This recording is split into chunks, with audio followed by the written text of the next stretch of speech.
Météo sur France 3 avec le Dauphiné Libéré, votre quotidien régional.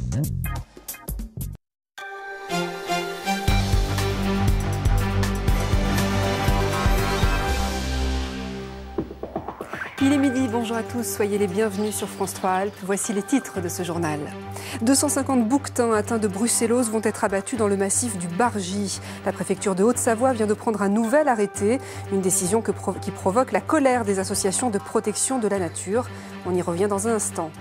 C'est le grand show mondial du vol libre, deuxième jour de Coupe-Icare sur le plateau des Petites Roches où les pilotes ont pu voler ce matin malgré une météo capricieuse. Nous serons en direct de cet événement avec celui qui le commente, Pierre-Paul Ménégoz. Et puis un mot sur le temps, justement, quelques averses sont encore attendues en Savoie et Haute-Savoie. Ailleurs, c'est un ciel couvert, les températures atteindront par endroits les 20 degrés. Mais on reparle d'abord de la brucellose, cette maladie qui touche les bouquetins du massif du Bargy en Haute-Savoie. En 2013, un premier abattage des individus malades n'a rien donné. Alors, le préfet de Haute-Savoie a exprimé cette semaine sa volonté d'abattre à nouveau près de 250 bêtes dans les semaines à venir. Les explications, Cédric Le Poitvin, Christian Mathieu. Le sort des bouquetins du massif du Bargy semble cette fois-ci bel et bien scellé. Mardi, dans un communiqué de presse, le préfet de la Haute-Savoie, Georges-François Leclerc, a fait part d'un scénario de compromis afin d'éradiquer la brucellose, une maladie qui affecte sérieusement ces mammifères. Je ferai abattre les 250 bouquetins, dont à peu près 50% sont malades, pour éradiquer la maladie. Nous réintroduirons progressivement, dès que possible, probablement dans un an, en 2016, des bouquetins sains en provenance d'autres massifs. Dans cette hypothèse, un noyau constitué d'une soixantaine de bouquetins sains serait préservé pour la reproduction. Mais le scénario d'un abattage des animaux, la Fédération Rhône-Alpes de protection de la nature y est formellement opposée, craignant une dissémination de la maladie vers les massifs voisins. La FRAPNA est convaincue que d'autres solutions sont possibles. Donc ça n'est pas le scénario que nous soutenons. Nous soutenons plutôt un scénario combiné que les experts ont analysé, qui consiste à éliminer progressivement les animaux séropositifs, à préserver les animaux sains et à mettre en œuvre un protocole de vaccination des survivants. Au printemps 2012, la contamination d'une vache et de 2 enfants par un bouquetin porteur de la brucellose avait mis le feu aux poudres dans le monde agricole. Rapidement, la question de l'abattage est évoquée et 300 individus sont éliminés en 2013. L'abattage devrait être ordonné dans de brefs délais. La FRAPNA a décidé d'attaquer l'arrêté mis en place par le préfet de Haute-Savoie en recourant au référé suspension. Dans l'actualité également, cette fusillade qui a fait un blessé grave à Grenoble. Ça s'est passé la nuit dernière, avenue Paul Coca, dans le quartier Tesser. Un homme de 19 ans a été touché par 2 balles à la tête et au bras. Tous les détails sur notre site internet alpes.france3.fr. La semaine nationale de sensibilisation à la sécurité des agents présents sur les chantiers routiers. Le nombre d'accidents les impliquant est en hausse croissante ces dernières années. Marie Michelier et Yves Mariglot ont suivi hier une opération menée par la direction interdépartementale des routes et la gendarmerie sur la commune de Pierre-Châtel en Isère.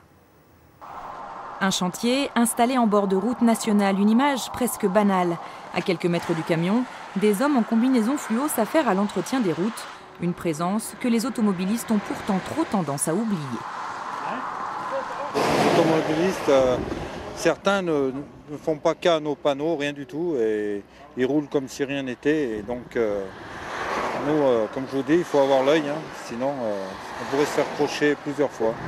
Avoir l'œil et tenter de réveiller les consciences, c'était le but d'une opération menée ce matin sur le plateau mathésin par la direction interdépartementale des routes et la gendarmerie. Pour les automobilistes pris en infraction, un choix à faire, la verbalisation ou la sensibilisation par le biais d'un film. Il a tapé à 110 quand même. J'ai retrouvé mon fourgon, je sais pas moi, 10 mètres plus loin. J'ai rien eu, juste des égratignures à la main à cause des projections de verre. Mais voilà. Ce qui m'a plus marqué, c'est le bruit. Je savais à peu près à la vitesse que j'étais, mais je n'avais pas vu les panneaux annonçant justement un chantier. Et autrement, je n'aurais jamais fait ce que j'ai fait. 4 minutes pour tenter de faire changer les comportements, car en moins de 3 heures, ce sont une douzaine de personnes qui ont ainsi été arrêtées. souvent, ça va être des infractions liées à la vitesse, à l'usage du téléphone, au dépassement sur ligne blanche et les distances de sécurité qui ne sont pas respectées. Les gens sont dans leur bulle, sont dans leur voiture et ne pensent pas aux gens qui travaillent sur la route. Des fautes de comportement à l'origine de plus en plus d'accidents mortels. 9 agents décédés depuis 2007, dont 8 ces 2 dernières années. On veut sensibiliser ces gens-là pour leur dire que quand il y a une limitation de vitesse, c'est pas pour rien. Et que s'ils dépassent cette limitation de vitesse, c'est toute la différence qu'il peut y avoir entre la vie et la mort. Des actions relayées par une campagne d'affichage pour rappeler encore que la sécurité de ces agents, mais aussi la nôtre, dépendent de notre manière de conduire. C'est l'événement de ce week-end, comme tous les ans au mois de septembre. Les Français ont rendez-vous avec leur patrimoine. Des vestiges les plus anciens aux édifices les plus récents, 17 000 monuments ouvrent leurs portes. Dans la région, les idées de visite ne manquent pas. Tour d'horizon avec Frédéric Lefrançois. En avant pour les journées du patrimoine. Année après année, elles s'inscrivent dans l'histoire des Français puisque, l'air de rien, c'est la 32e édition qui débutera samedi pour prendre fin dimanche. Cette 32e édition vous ouvrira les portes de 2296 sites. Même au pas de charge, vous ne pourrez pas tous les faire, alors en voici une courte sélection.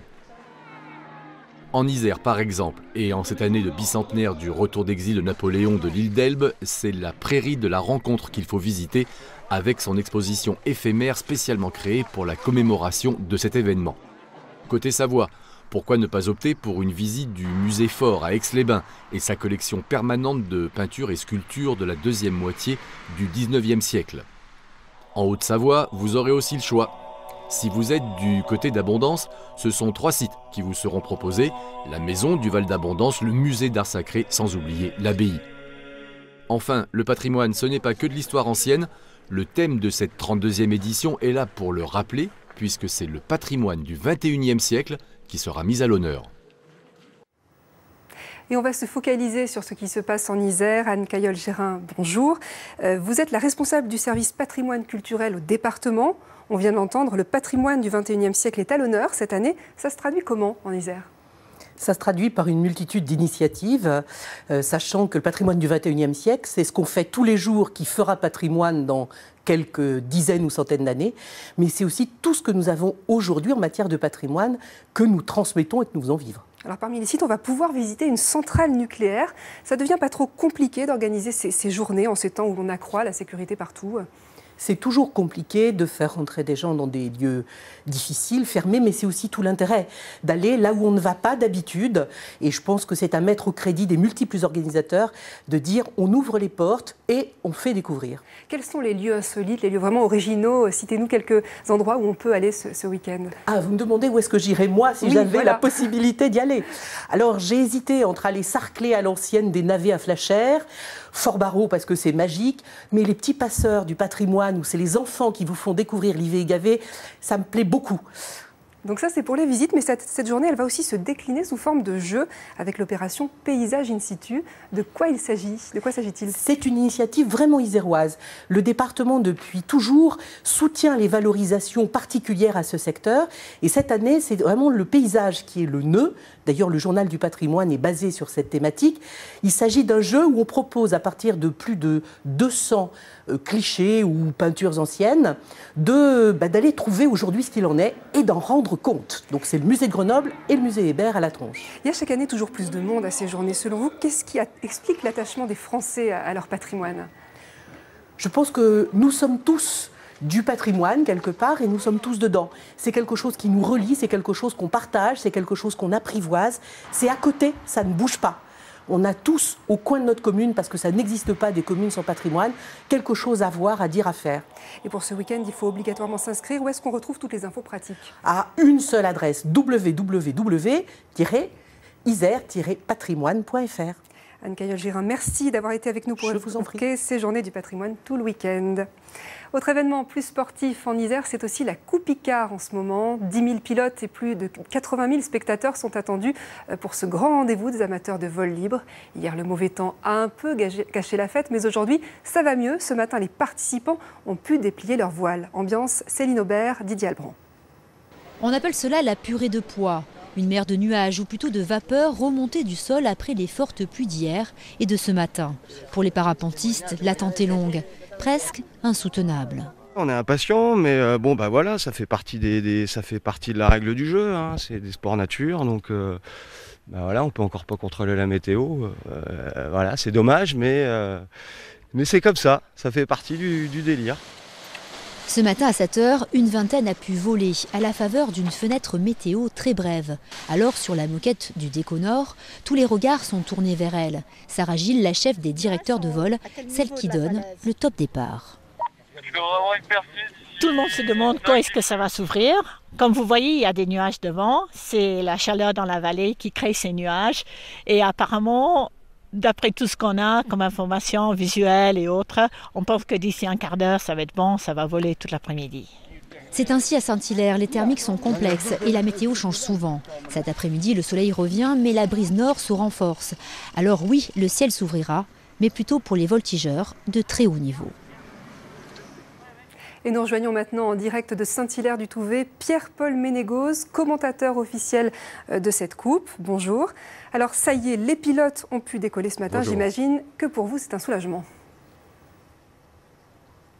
Alors c'est un soulagement, mais c'était attendu, on savait. Et comment ça s'annonce ce week-end? Ça va se maintenir? On a... Alors, ça s'annonce assez bien ce week-end, mais malgré tout, quelques incertitudes au niveau du vent. Mais globalement, nous devrions avoir le soleil et là, c'est un peu de fraîcheur. Parce que ça se passe comment lorsque la météo, comme ça, vous joue des tours? Vous avez de quoi occuper les personnes présentes? Alors oui, aujourd'hui, on sait un peu utiliser la scène de e-carnaval pour retenir l'attention du public. Et voilà, donc on s'attend à devoir faire intervenir des équipes de clowns, des animations de rue, et tout ça dans la bonne ambiance habituelle de la Coupe Icare. Alors 10 000 pilotes cette année, d'où viennent ces participants? Vous avez une idée du nombre de nationalités présentes? Alors le nombre de nationalités augmente d'année en année, c'est assez spectaculaire. On a par exemple l'année dernière eu un premier prix historique remporté par un pilote japonais. Et puis l'Europe de l'Est est de plus en plus représentée. C'est vraiment super l'Europe pour ça. Et donc cette année, on a au bas mot une vingtaine de nationalités différentes. Les gens qui viennent d'où principalement? Alors, je vous disais, on a des Japonais, maintenant on a des Chinois, on va avoir de l'Amérique du Sud une équipe de Mexicains, on a régulièrement des pilotes argentins. Là, je vous ai dit, l'Europe de l'Est qui est très très bien représentée, des Anglais, des Allemands, voilà, l'Italie évidemment, l'Espagne évidemment. Non, on est là sur une rencontre internationale qui est aujourd'hui un grand rite pour notre milieu. Bon, et si tout va bien, quel est le programme? Quels seront les temps forts de samedi et dimanche? Alors, le plan fort de la Coupe Icare, c'est généralement e-carnaval avec les déguisements, le concours de déguisement. Donc ça a lieu demain à partir de 11 h. Il y a la redite de déguisement qui se fait dimanche à la même heure. Merci. Ça, c'est pour le côté festif et interne à notre petit milieu du vol libre. Par contre, à la suite de e-carnaval, à partir de 16h15, eh bien, nous avons un grand show aérien qui est prévu avec une succession de démonstrations motorisées, des avions de voltige, des avions inédits, un peu comme si chaque année on avait un nouveau modèle de l'histoire de l'aviation à présenter à notre public. Et des démonstrations de parachutisme, de wingsuit, évidemment des démonstrations d'ULM motorisées. Voilà. Merci Pierre-Paul Ménégoz. Et donc on croise les doigts pour la météo. Allez, après les airs, on part sur l'eau pour une rencontre avec un marin des Alpes. Il s'appelle Arnaud Machado et participe en ce moment à la Little Cup de Genève. Son rêve, traverser l'Atlantique, pas si évident lorsque l'on vient de la Haute-Savoie. Il faut pour y parvenir accepter certains sacrifices. En Bretagne, le reportage de Gilles Raoult et Thierry Bouilly. Arnaud Machado, à 30 ans, il va enfin réaliser son rêve. Une traversée de l'Atlantique en solitaire, un projet peu banal pour ce marin d'eau douce qui a décidé de venir se frotter à la Grande Bleue, légèrement plus salée.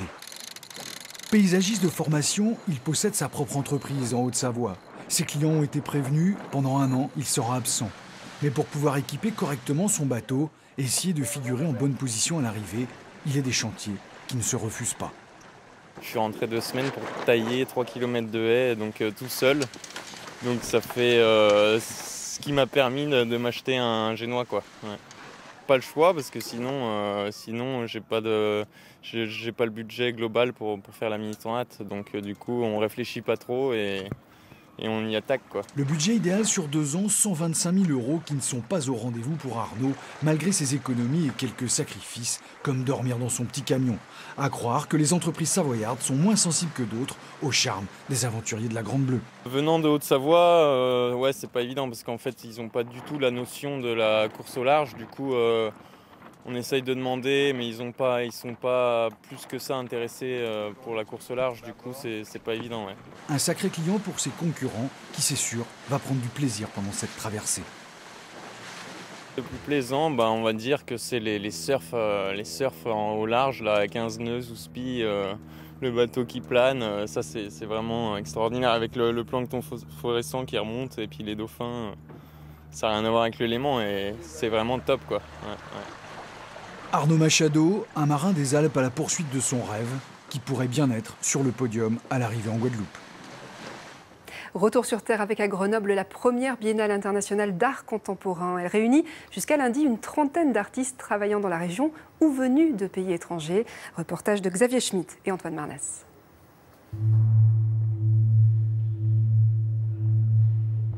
Petite retouche avant le vernissage. Christopher Elliott explore une nouvelle forme d'expression.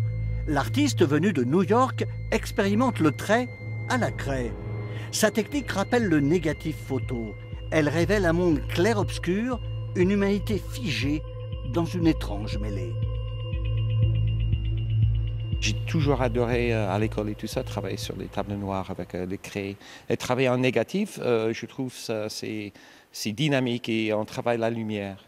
Et pour ça, c'est hyper efficace. Le lieu s'y prête. C'est la grandiose bibliothèque de l'ancien musée de peinture qui abrite cette première biennale internationale d'art contemporain. 28 artistes français et étrangers dévoilent une création foisonnante. Toutes les techniques, du collage à l'acrylique, tous les styles dans le détournement ou l'héritage des grands courants artistiques. Ils ont plein d'accrochages. Donc voilà, je suis en train de voir justement comment équilibrer les choses au niveau des formats aussi, puisqu'il y a aussi le format à prendre en compte. Et puis essayer de faire en sorte que les œuvres puissent communiquer entre elles ou en tout cas trouver quelque chose d'essentiel. Peinture ou sculpture, le figuratif domine. Il se retrouve notamment dans les variations sur le petit chaperon rouge, un thème interprété par plusieurs créateurs. On parle du monde actuel et puis des réactions que le monde provoque sur l'artiste, forcément, puisque l'artiste est forcément en réaction avec son milieu extérieur.